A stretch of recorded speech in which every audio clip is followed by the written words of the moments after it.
Hello there. So you want to know how you can simply go ahead and use budgeting tools on Revolut. This is going to be the only video that you'll ever need to watch on the internet. So with that being said, let's get straight into the video.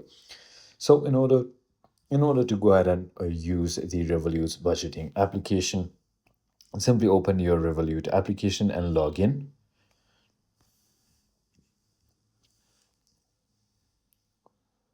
From the Home tab in your Revolut app, tap the Chart or Analytics icon in the top right corner.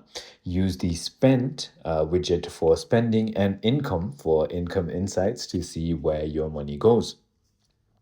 In the analytics area, find the budget option. Then you can set spending limits for different categories like food, bills, entertainment, and receive alerts when you approach or exceed these limits. There are also other ways, so you can set up rules to automatically divide your income salary into different pockets like bills, savings, and spendings. Then create a pocket, so open dedicated virtual accounts or pockets for specific goals like holiday or subscriptions to keep funds separate. Assign spending to categories for a clear view of trends, and then link in external accounts for a complete financial overview.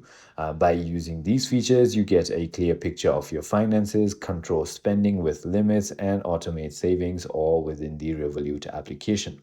I hope this video made everything clear. If it did, hit that like button, and I'll see you on the next one.